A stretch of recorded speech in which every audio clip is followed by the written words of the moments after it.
Okay, so welcome to this week, Ditch the Diet, Face the Feelings. We're going to talk to you today about that passion for living and that balance between having discipline and a schedule and keeping to it, but also listening to what your body needs. And that flexibility. And it's really, I mean, I don't know about you, Sarah, but for me, it's that hard line to walk between not overdoing the discipline, but also not overdoing going the other way either. Um, Yeah, it could be tricky. And actually, us showing up here right now is a demonstration of our discipline because Beth and I are both feeling a little low energetically right now. Both wanted to rather be taking a nap or something like that. But we have a commitment to you to show up on Tuesdays. And so here we are.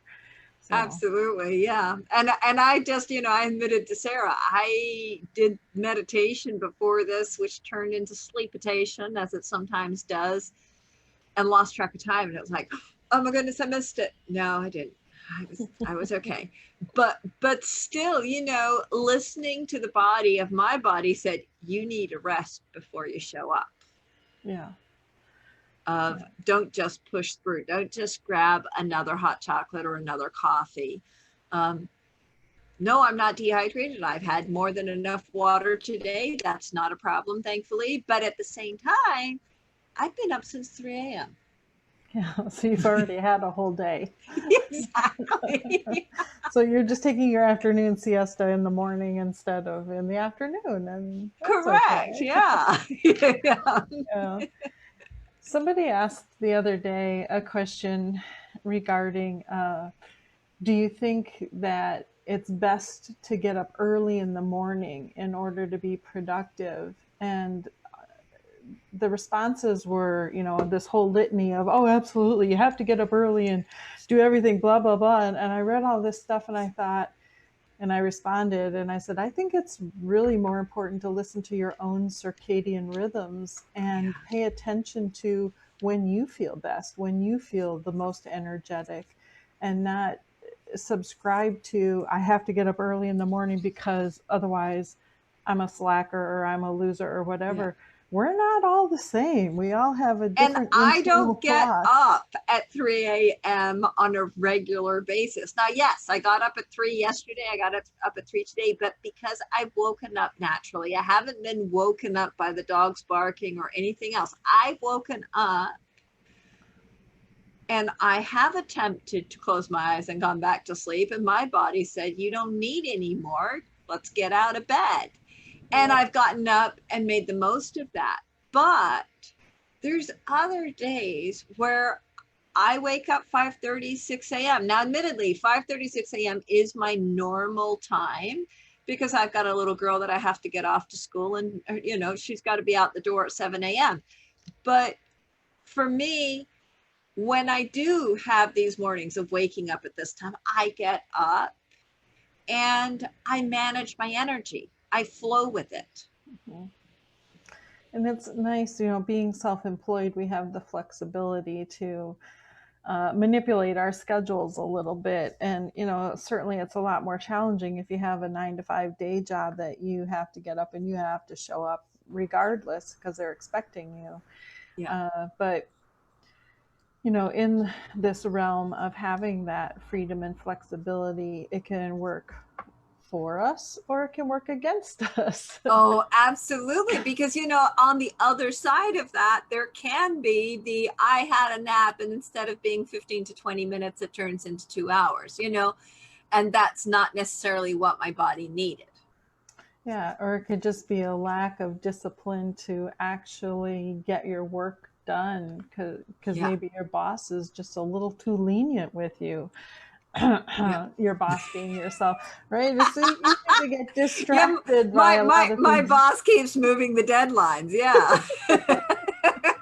Yeah, fortunately, pushing it farther out instead of moving it in closer. Yeah, exactly. Yeah. Yeah, yeah. But, in order for me to have a productive work day, I know I have to get up and do my basic morning rituals and then Yeah. get started. Because if Yeah. I don't, I'm not going to show up at work. Absolutely. And I know for me that, I'm starting, I'm my start time is 8:45 to 9 a.m. I'm in the office and that's it. Because I get Isabella out the door at 7 and then I get on exercise clothes and then I take the dogs for a walk and go for a run. Mm-hmm. And I don't get changed into exercise clothes until she's off to school, because if she realized what I was going to do, she might not actually go to school. Wait, you're taking the dogs for a walk? Right. I Sudden don't need to onset go of to a tummy school. ache. Yeah, exactly. Oh, that's funny. How long did it take you to figure that out, that you needed to Oh, not? 2 mornings. 2 mornings. That's awesome. That's awesome. Yeah. Yeah, and I have a roommate, and it's funny how like some mornings, I work near my kitchen, and so she'll be walking back and forth, and I'll be working, and she sees me here and doesn't recognize that I'm working, and so I'll be Yeah. busy into something, and she'll be talking to me, and I'm just like, I'm just totally unaware. yeah. Yeah. Yeah. Then I'm like, sorry, I was working. Exactly. Yeah. But like I've even found, like with the daily taking the dogs out, I'm learning to listen to my body of, yes, I take the dogs out every morning, but each morning I decide whether or not it's a walk or a run. Mm-hmm. So there's the discipline of, yes, we're going. How far, how fast, how hard we go is a day by day decision. Yeah.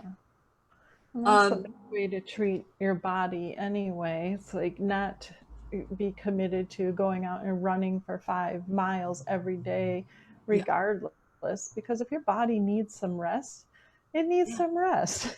Well, I actually have a litmus paper that is infallible, which is an 8 to 9 year old rescue dog who has hurt back legs. So the state of his back legs is the decision of how fast we go, which is really bad because it's an external factor rather than an internal, me listening to my body.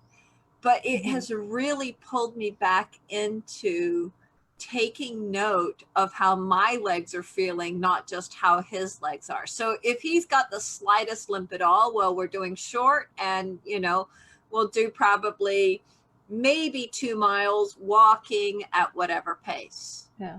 And then we build on that. But the reality is that used to be my litmus paper totally.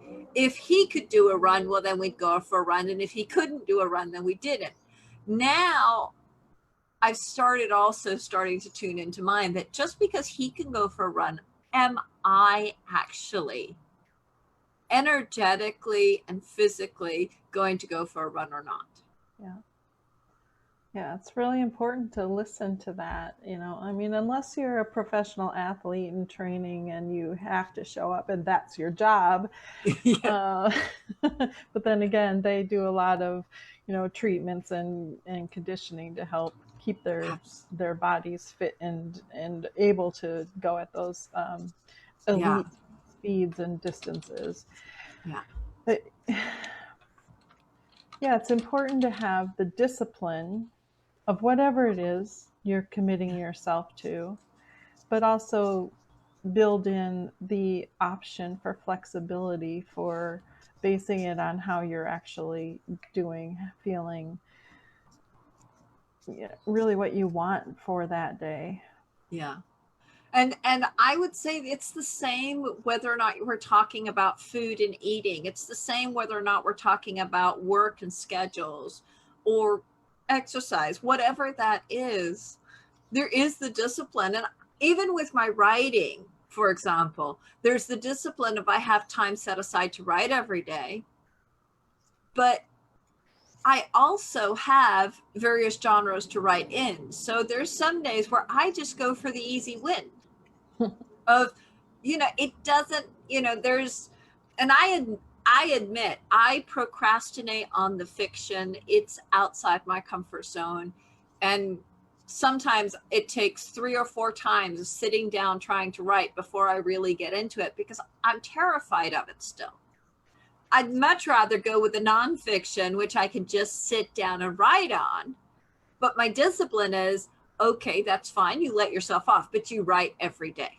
Yeah, and I'm the exact opposite. Like I can go off into fantasy land and write about that stuff all day long, easily, and it's much harder for me to write some pragmatic piece. But that's the beauty of the fact that we are all individuals. We're all very different, and thank goodness for Yeah. that, because that adds all the different flavors to the world. So Absolutely. And also, I mean, and still within my discipline of writing every day, there are days off. Specifically of, no, you're not writing 7 days a week, because you do get mental exhaustion, because you do end up going, now I'm just, now I'm just writing shitty because, I'm because too I tired. said I was going to write. Yeah. Okay. But it's also, I mean, like, about 10 days ago, I had 2 days. Isabella was sick and she was homesick. And I literally laid down with her at about 7:30, 8 o'clock and fell asleep with her then and woke up at 6 or 7 in the morning. And I was like, oh my goodness, I'm sleeping way too much. This cannot be possible. And I did it 2 days in a row. And I was like, oh, this is too much sleep. Well, really? Apparently your body disagrees. Exactly. Yeah. And it was just being able to say, that's okay. If I needed 10 hours sleep a night for 2 nights in a row, stop pushing. Stop saying, oh, you had unproductive evenings because you went to sleep. Yeah. Yeah. Well, the full moon a couple of nights ago, ordinarily. Well, that's still me. That's still me today. Well, ordinarily, the full moon will keep me awake, and I'll have really, I'll feel much more manic and not be able to sleep. But on Sunday night, the night of the full moon, yeah. by, I don't know, I think it was like 9:15, I was wiped out. So I went to bed really early, and then I slept all the way through until 7. So, oh, wow. I know. Okay. And last night, the same thing. It was 11 when I went to bed, but I slept straight through until 6:30 this morning, like just really deep sleep. Yeah. And which for me is exactly, I mean, I went with the manic Sunday night, Monday night, and I'm okay with that because, like I said, 2 weeks ago or 10 days ago, I had 2 10-hour nights, Yeah. Maybe I don't need that much sleep right now, but it's also being able and being willing to say that I'm going to walk that fine line between having enough discipline in my life and also just listening to my body. Yeah. Of it doesn't have to be just one or just the other. I want to have the discipline. I want to have the scheduling, but I also want to have that flexibility of really loving myself enough to listen. Yeah, and it does require discipline. I mean, there's basic laws of physics that are involved. An inert object remains inert until a force greater than itself acts upon it, and a body in motion tends to stay in motion. So even though you might be sitting here and you don't want to, your body doesn't feel like getting up and moving and going for a walk or a run or exercising or going to the gym. Exactly. Once you get in motion headed toward that goal, your body will be like, oh, okay, we're moving now. And having 2 dogs, I mean, you have the same thing having Bernie, having a dog, it makes it really easy to remind yourself if you have to go out in the morning, I mean, it's like, it's inevitable. It doesn't matter what the weather's doing. Right. There's we're going, you're invited to join us if you'd like to come. Yeah. And I don't ever let him out. I don't live in a situation where I can just let him out on his own. Yeah. So every single time it requires me leashing him up and taking him out. So Absolutely. Yeah. One of my dogs is the same. I mean, the older dog I can let out, and I know he literally will go outside, he'll pee on the lawn, and he'll come and sit back on the back step. That's fine. The other one, nah, she'd take off, and I'd find her 3-4 blocks away, barking at somebody.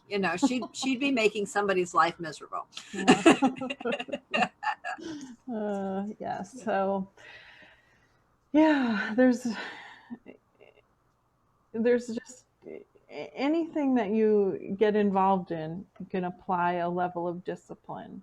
And if it's Yeah. something that you enjoy, it's a lot easier to be disciplined about it. I But there know. still is the discipline to it. I mean, like, it doesn't, I've learned the hard way, even with reading. If you're going to, oh, well, I'm going to do this, there's still discipline to it. So, or me with my spiritual studies, I know you're doing studies as well. There's still discipline to showing up and doing what you've committed to Yeah. stay moving ahead and growing. And sometimes it's uncomfortable. Sometimes, it's not always easy, even when you're enjoying it. Exactly. Even if it's something that you love, yeah, it's like, all right, you have to, it's just like you have to make the commitment to press that start button and just Yeah. go. Yeah. And yeah, it does require discipline. Any new course of studies that I endeavor in, which apparently is never ever going to stop in my life, it's like, oh, we're going to do this over 16 weeks, and I'm like, I'm going to do this over 16 days, thanks. And I mean, it's like I like to get in, I like short bursts of Yeah. activity rather than a prolonged engagement. So and then I Yeah. just commit to doing it every day. Be like, all right, Yeah. every afternoon at 3:00. At 3 o'clock, I've got 2 hours or 3 hours set aside, and this is what I'm doing. And I know for me that's everyone's like, how do you get so much done? Well, the way I get so much done is because there is this fine balance that I'm always running between my energy levels and my discipline of getting things done. And so, like, for example, today, having a nap, because hey, I've been up since 3 a.m. and it's now 2 p.m. I'm starting to run out of battery.